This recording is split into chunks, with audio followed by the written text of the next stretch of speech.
कहानी एक छोटे से गांव की है। गांव के लोग मेहनती थे, खुश मिजाज थे, लेकिन एक चीज की कमी हमेशा उन्हें खलती थी, खाने पीने की वैरायटी, खासकर वड़ा पाव। गांव में वड़ा पाव नहीं मिलता था, इसलिए लोग अक्सर दूसरे गांव जाकर इसे खाते। धीरे धीरे ये उनकी आदत और ख्वाहिश बन गई थी। अरे भाई, काश हमारे गांव में भी वड़ा पाव मिलता, तो रोज रोज दूसरे गांव क्यों जाना पड़ता। सही कह रहे हो, वहां जाने में आधा दिन लग जाता है और खर्चा अलग। लेकिन क्या करें, मजा ही कुछ और है वड़ा पाव में। हमारे गांव में कोई क्यों नहीं बेचता? अगर कोई शुरू करे तो सोचो कितनी कमाई होगी। अगर यहाँ वड़ा पाव मिल जाए तो मैं रोज 2 खाऊंगा। सही कहा, सचमुच वड़ा पाव का मजा ही अलग है। यही थी उस गांव की हालत। वड़ा पाव की चाह तो थी, लेकिन कोई आगे बढ़कर इसे बेचने वाला नहीं था। गांव में जहां लोग खाने के शौकीन थे, वहीं गरीब किसान मुकेश के घर में हालात बिल्कुल अलग थे। बारिश ने उसकी पूरी फसल बर्बाद कर दी थी। मेहनत की कमाई मिट्टी हो गई थी। अब घर का खर्च कैसे चलेगा, यही उसकी सबसे बड़ी चिंता थी। कमला, खेत बर्बाद हो गए, मेहनत पसीना सब पानी में बह गया। अब सोच रहा हूँ घर का खर्च कैसे चलेगा। मुकेश, हिम्मत मत हारो। भगवान ने हमें हाथ दिए हैं, दिमाग दिया है, कोई ना कोई रास्ता जरूर निकलेगा। रास्ता कहाँ है? खेती से तो अब कुछ नहीं बचा। लगता है हमें गांव छोड़ना पड़ेगा। गांव छोड़कर कहाँ जाओगे? सुनो, मुझे एक बात सूझी है। क्या? गांव वाले वड़ा पाव खाने दूसरे गांव जाते हैं, है ना? अगर हम यही ठेले पर वड़ा पाव बनाकर बेचे तो लोग यहीं आ जाएंगे। हमें रोजगार भी मिलेगा और गांव वालों को उनकी पसंद की चीज भी। लेकिन कमला, ये सब आसान नहीं है। मैंने खेती तो की है, पर ठेला लगाना, बेचना, ये सब मुझे नहीं आता। सीख जाओगे। मेहनत तुम हमेशा करते आए हो, बस इस बार खेत में नहीं, ठेले पर मेहनत करनी है। मुकेश को पत्नी की बातों में उम्मीद की किरण दिखाई दी। शायद किस्मत का नया दरवाजा अब यहीं से खुलने वाला था। अगली ही सुबह मुकेश ने हिम्मत जुटाई और अकेले ही गांव के बाजार में अपना ठेला खड़ा कर दिया। उसके चेहरे पर डर भी था, लेकिन उम्मीद भी। अरे मुकेश, ये क्या? खेत खलियान छोड़कर ठेला लगाने लगे? ये सब कैसे सूझा तुम्हें? हाँ भाई, खेती तो बारिश ने पूरी तरह बर्बाद कर दी। सोचा घर कैसे चलेगा, बच्चों का पेट कैसे भरेगा। तब दिमाग में एक ही बात आई, आप सबको वड़ा पाव बहुत पसंद है, लेकिन इसके लिए दूसरे गांव जाना पड़ता है। तो मैंने ठान लिया कि क्यों ना यही काम मैं करूं। अरे मुकेश, तुम तो किसान थे, अब रसोइया बन गए। मजाक मत उड़ाओ भाई। अगर वड़ा पाव पसंद ना आए तो मत खाना, लेकिन अगर पसंद आ गया तो याद रखना, ये ठेला ही मेरे परिवार की नई खेती है। वाह, अरे वाह मुकेश, ये तो गजब का स्वाद है। मसाला ऐसा कि जीभ पे घुल जाए। चटनी तो और भी मजेदार। सच कहूं, शहर में भी इतना स्वाद नहीं है। सही कहा, ये तो उम्मीद से भी बढ़कर है। अब हमें दूसरे गांव जाकर वड़ा पाव खाने की जरूरत ही नहीं पड़ेगी। कुछ ही देर में मुकेश के ठेले पर भीड़ लग गई। लोग तारीफ करते रहे और हर निवाला खाने के बाद उनके चेहरे खिल उठते। बरसों बाद मुकेश की आंखों में आत्मविश्वास और खुशी की चमक लौट आई। दिन भर ठेला लगाने के बाद मुकेश अपनी मेहनत की पहली कमाई लेकर घर लौटता है। वो अपनी पत्नी रीना को पैसे दिखाता है। रीना, देख, आज ठेले से पहली बार कितना कमा लाया हूँ। छोटी सी शुरुआत है, लेकिन दिल से की है।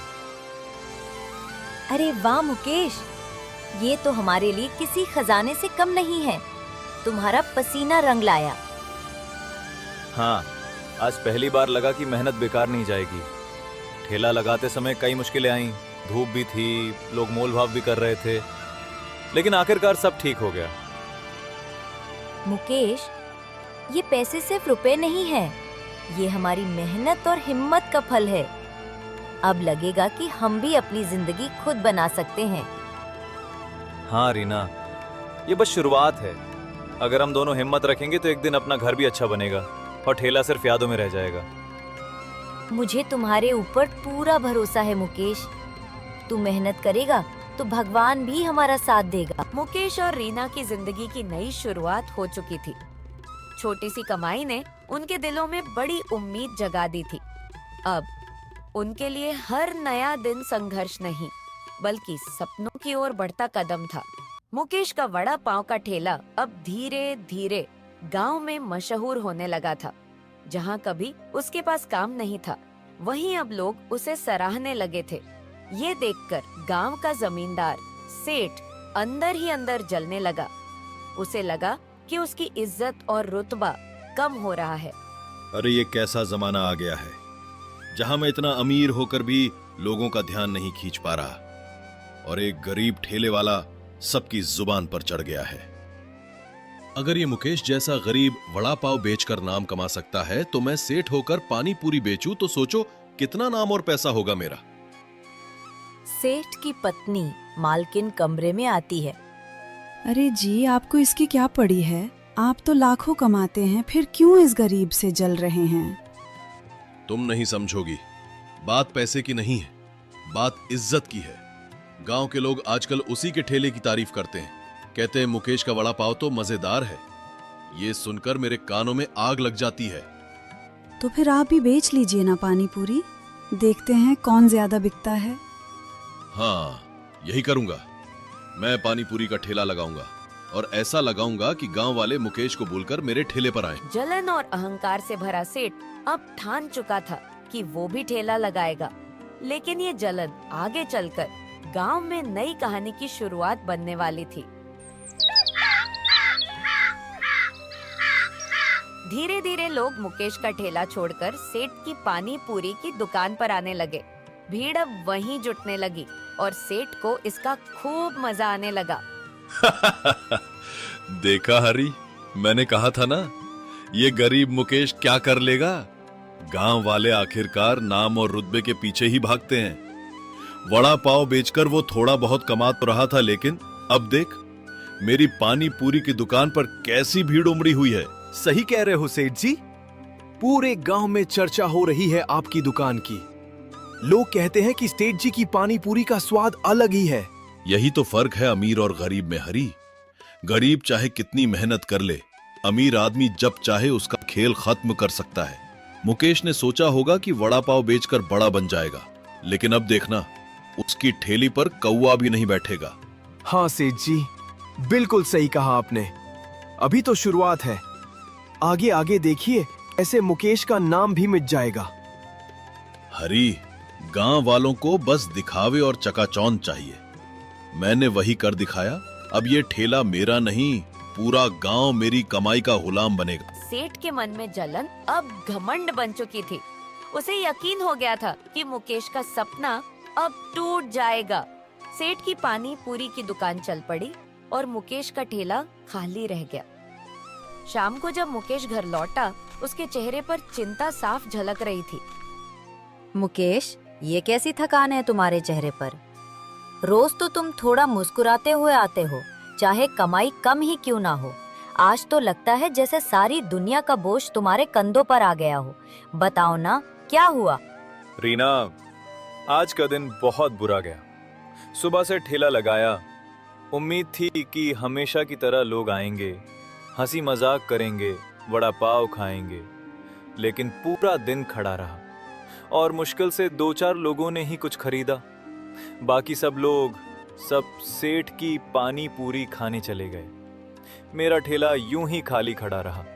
क्या सेठ ने ठेला लगाया है? सेठ को क्या जरूरत है इस काम की? उसके पास तो वैसे ही बतेरा पैसा है। हाँ रीना, यही सबसे ज्यादा तकलीफ की बात है। मैंने सोचा था कि मेहनत और लगन से ठेले का नाम बनाऊंगा, पर अब लगता है जैसे मेरी सारी मेहनत पर पानी फिर गया। लोग तो पैसे और दिखावे के पीछे भागते हैं। सेठ ने ठेले को सजाया और लोग उसके स्वाद से ज्यादा उस चमक दमक पर फिदा हो गए। लेकिन मुकेश, लोगों को भी तो समझना चाहिए। क्या उन्हें तुम्हारी मेहनत याद नहीं रही? जब तक तुमने ठेला नहीं लगाया था, ये लोग कहाँ से वड़ा पाव खाते थे? ये सब तुम्हारे हाथ के खाने के आदी हैं। रीना, लोगों की याददाश्त बहुत छोटी होती है। उन्हें बस वही चाहिए जो नया हो, जो चमकदार लगे। सच कहूं तो मुझे डर लग रहा है। अगर ऐसे ही चलता रहा तो घर का खर्चा कैसे चलेगा? दवाइयाँ, राशन, सबका क्या होगा? आज की कमाई इतनी कम थी कि घर के लिए दूध और सब्जी भी नहीं ला पाया। कल का डर आज मत सोचो। हम मेहनती हैं, ईमानदार हैं और सच्चाई की जीत हमेशा होती है।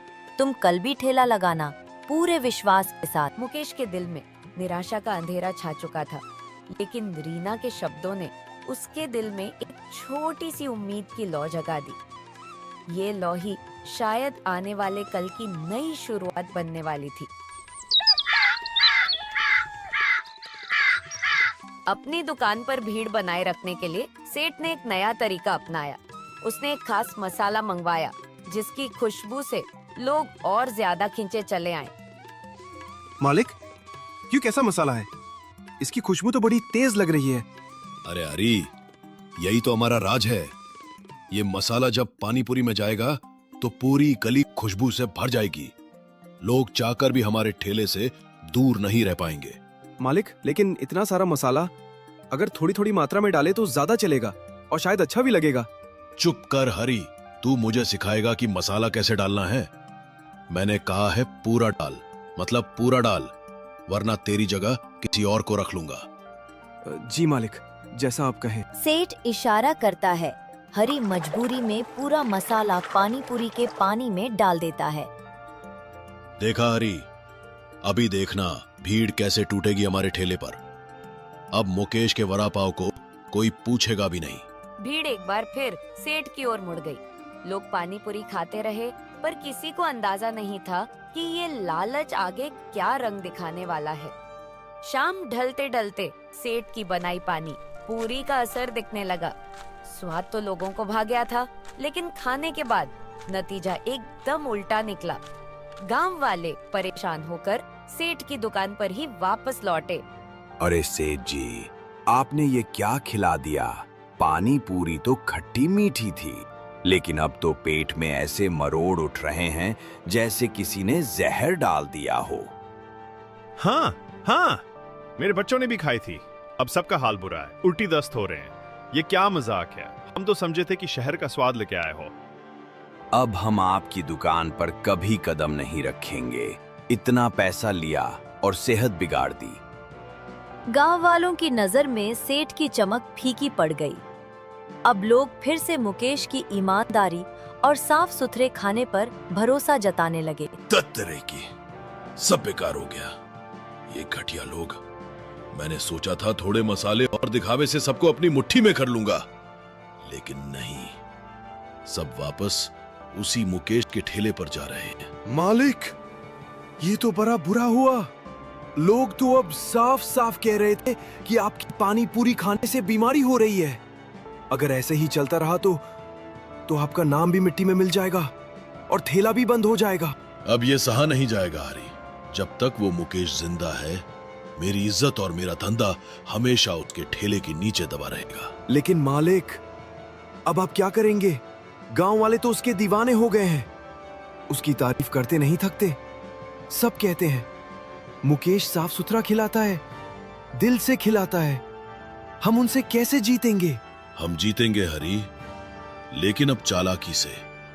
अब मुझे कोई बड़ा कदम उठाना होगा। छोटा मोटा काम करने से मुकेश नहीं मिटेगा।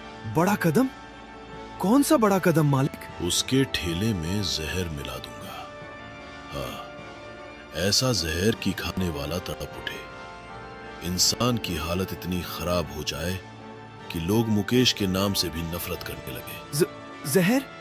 मालिक, ये तो बहुत बड़ा खेल है। अगर किसी ने आपको करते हुए देख लिया तो पूरी दुनिया आपके पीछे पड़ जाएगी।